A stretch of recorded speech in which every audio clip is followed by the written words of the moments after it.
Bible Project produit des vidéos d'animation qui étudient autant les livres que les thèmes de la Bible. Vous retrouverez sur ce site des vidéos courtes et entièrement animées pour aider à explorer l'histoire de la Bible d'une nouvelle manière. C'est une excellente ressource pour comprendre l'essentiel de chacun des livres de la Bible et c'est aussi une façon très utile pour visualiser une synthèse de chacun des principaux thèmes bibliques. Ces ressources sont disponibles gratuitement pour rendre l'histoire biblique accessible à tous. Samuel, on parle de nourriture. Il y a un adage, un vieil adage qui dit « un esprit sain dans un corps sain ». Est-ce qu'on pourrait dire que c'est biblique, c'est juste cette compréhension-là, compte tenu de ce que tu as dit? On dit souvent ça quand on mentionne l'idée de prendre soin de notre corps. Hein? Si je veux un esprit sain, il faut que mon corps soit sain. Mais dans la pensée biblique, c'est plutôt l'inverse. Lorsque ton cœur est sanctifié, lorsque ton cœur est sauvé, régénéré, revivifié, eh bien, ça l'amène un équilibre de vie, une hygiène de vie, ça l'amène un rapport à la bouffe qui est beaucoup plus sain. En 1 Corinthiens 6, verset 12, l'apôtre Paul nous dit « Tout m'est permis, mais tout ne m'est pas utile, et moi je ne me laisserai pas asservir par quoi que ce soit. » Le chrétien ne se laisse pas asservir par la nourriture.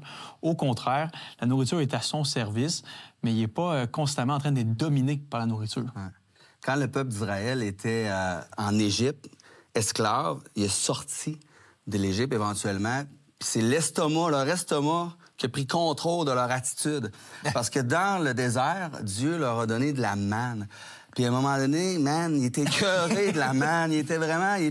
Puis ils ont commencé à chialer parce qu'ils disaient, hey, en Égypte, on avait des concombres, on avait des poireaux, on avait de l'ail, on avait des poissons, de la viande. Puis là, nos yeux ne voient que la manne, puis on est écœuré de la manne. Donc, il y avait vraiment cette... dégoûté de cette misérable nourriture. Exactement, oui. Puis dans le livre du Deutéronome, on voit un peu les contextes. Pourquoi Dieu a fait souffrir de la faim son peuple? Puis on peut lire dans Deutéronome 8, 3, « Il t'a humilié, en parlant du peuple, il t'a fait souffrir de la faim, et il t'a nourri de la manne que tu ne connaissais pas et que n'avaient pas connu tes pères, afin de... » c'est ça l'importance. « Afin de t'apprendre que l'homme ne vit pas de pain seulement, mais que l'homme vit de tout ce qui sort de la bouche de l'Éternel. » Alors, notre ventre, c'est une chose, mais c'est pas tout. Et moi, je veux encourager les gens à lire les Écritures, à lire qu'est-ce qui sort de la bouche de l'Éternel. Puis on retrouve ça dans les lignes de la parole de Dieu. Ouvrez le livre, lisez-le. Dévorez-le.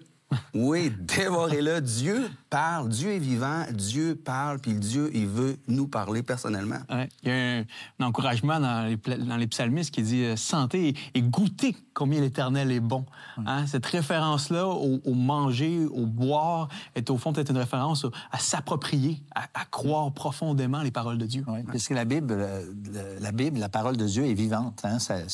Elle dit d'elle-même qu'elle est vivante. Puis, chacun d'entre nous, je sais qu'on est des personnes qui lisons la Bible quotidiennement parce que, justement, une nourriture, si tu manges pas le 1er janvier pour le reste de l'année, alors, de la même façon, la Bible, on devrait l'intégrer dans nos vies pratiques quotidienne dans la mesure du possible pour tout le temps comme entendre la parole de Dieu, se reconnecter avec ce Dieu qui s'est révélé dans la nature, certes, mais il s'est révélé dans les Saintes Écritures, dans la parole, dans la Bible, et c'est ce qu'on encourage les gens effectivement à lire. Merci Martin, merci Samuel pour votre présence dans cette série d'émissions. Moi, j'aimerais vous dire de vous rappeler en fait qu'on a un site Internet qui s'appelle hbn.ca. Vous pouvez revoir les émissions sur ce site-là. Vous avez des ressources aussi qui vous sont proposées dans les publicités qu'on fait.